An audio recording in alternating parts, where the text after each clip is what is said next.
আসসালামু আলাইকুম এভরিওয়ান। পোয়া পিঠা বলেন কিংবা মালপোয়া পিঠা, আমি যেভাবে আজ মালপোয়া পিঠাটা বানাবো এইভাবে যদি বাসায় একবার ট্রাই করেন অবশ্যই খেতে ভালো লাগবে।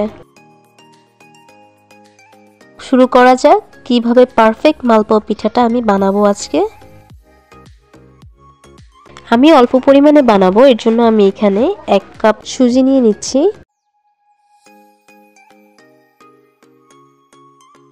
দিয়ে দিচ্ছি 1 কাপ ময়দা। এখানে সুজি আর ময়দার পরিমাণটা এক সমান থাকতে হবে।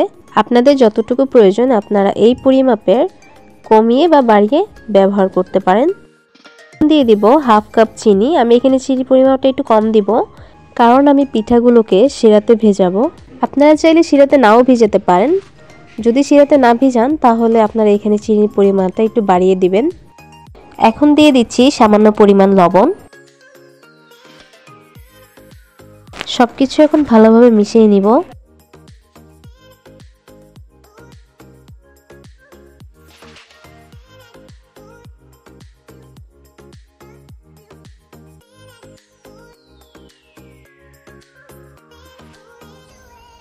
ভালোভাবে মেশানো হয়ে গেলে আমি এখন এখানে একটু এই যে এইভাবে জায়গা করে নেব মাঝখানে।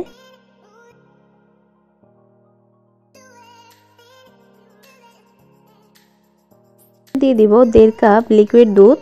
এখানে আমি 2টা এলাচ দিয়ে দুধটাকে জাল করে নিয়েছিলাম, তবে 1.5 কাপ আমি একবারে দিব না, এখানে আমি 1 কাপের মতো দিয়ে নিচ্ছি।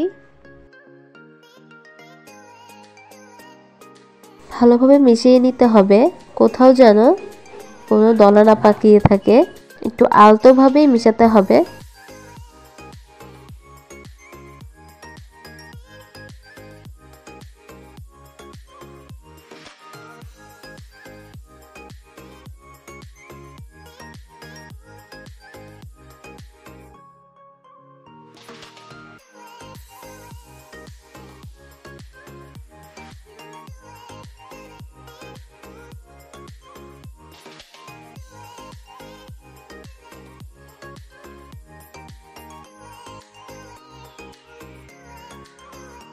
আমি ভালোভাবে মিশিয়ে নিয়েছি।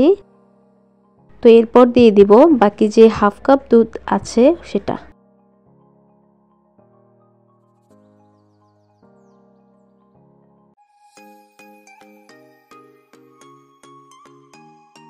আবারও ভালোভাবে মিশিয়ে নিচ্ছি।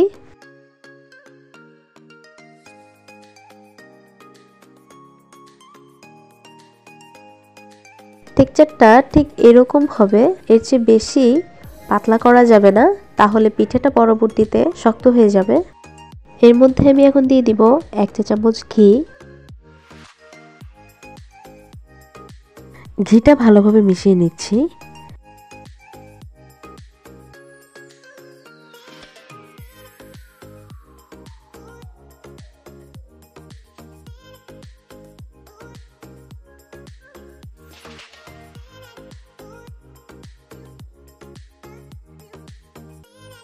তো এখন এটাকে 1 ঘন্টার মতো রেস্টে রেখে দিচ্ছি সুজিটা নরম হওয়ার জন্য, নয়তো পিঠে পারফেক্টলি ফুলবে না। আমরা ততক্ষণে শিরাটা তৈরি করে নেব। তো এই জন্য আমি এখানে 2 কাপ পানি নিয়ে নিচ্ছি।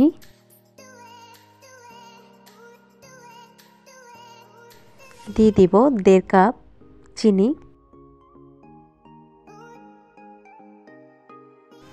দুইটা এলাচ দিয়ে দিচ্ছি।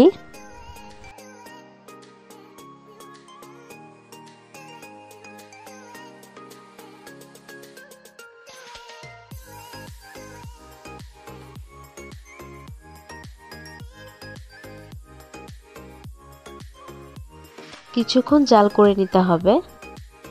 চিড়াটা খুব বেশি ঘন বা খুব বেশি পাতলা হবে না।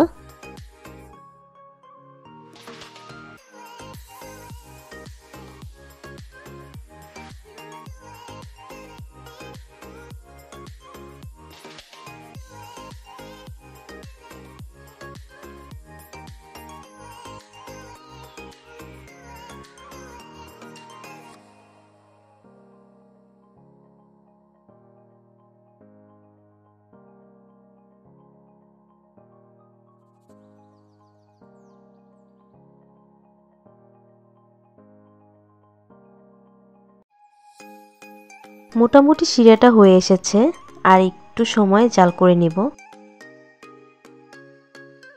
আর শিরাটা পারফেক্টলি হয়েছে কিভাবে বুঝতে হলে হাতে এইভাবে দেখতে হবে। যখনই বুঝবেন শিরাটা হাতে লেগে যাচ্ছে তখনই বুঝতে হবে শিরাটা পারফেক্টলি হয়েছে।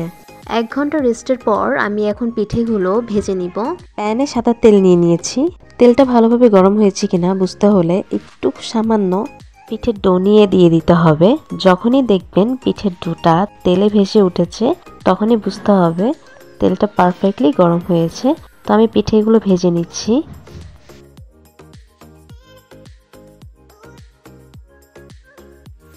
পিঠেটা এরকম হয়ে আসলে একটা চামচ দিয়ে পিঠের উপরে এভাবে তেল দিয়ে দিতে হবে, তাহলে পিঠেটা উপর থেকে ফুলে উঠবে।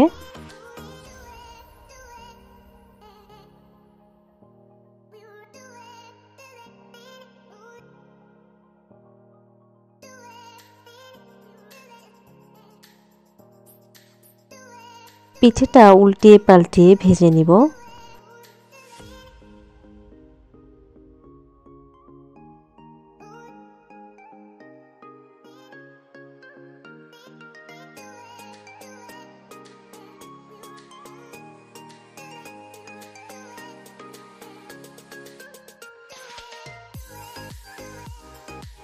আরও কিছু পিঠে দিয়ে দিচ্ছি। সেম প্রসেসিংয়ে বাকি পিঠেগুলো ভেজে নেব। সুজিটা পারফেক্টলি ভিজেছে, এজন্য প্রতিটা পিঠাই খুব সুন্দরভাবে ফুলে উঠছে। আপনারা অবশ্যই কিন্তু সুজিটাকে কিছুক্ষণ ভিজিয়ে রাখবেন, নয়তো কিন্তু এইভাবে পিঠে ফুলবে না।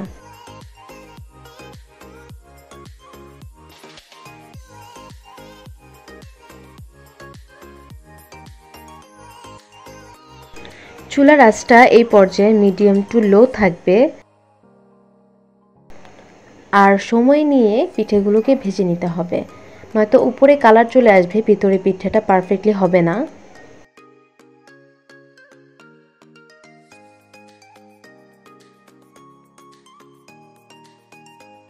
খুব বেশি ভাজা যাবে না।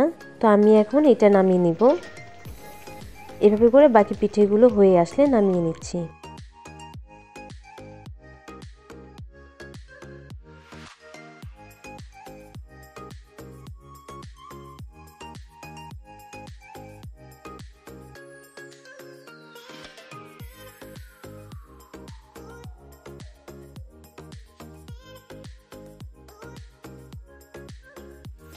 সবগুলো পিঠে ভাজা শেষ। আপনারা চাইলে এইভাবেও খেতে পারেন, তবে আমি শিরাতে ভেজাবো। পিঠেগুলো গরম অবস্থায় আমি শিরাতে ভিজিয়ে দিচ্ছি। শিরাটা অবশ্য ঠান্ডা হয়ে গেছে।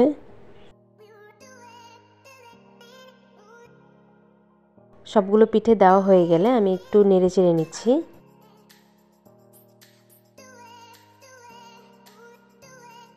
কিছুক্ষণের জন্য রেস্টে রাখবো, এরপর এটাকে আমি সার্ভ করছি।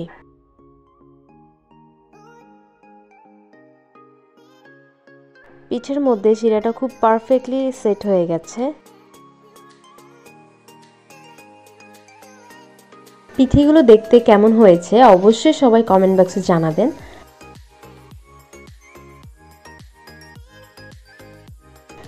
আর সবাই অবশ্যই বাসায় ট্রাই করবেন একবার। তো নতুন নতুন ভিডিও পাওয়ার জন্য আমার চ্যানেলটি এখনই সাবস্ক্রাইব করে ফেলেন।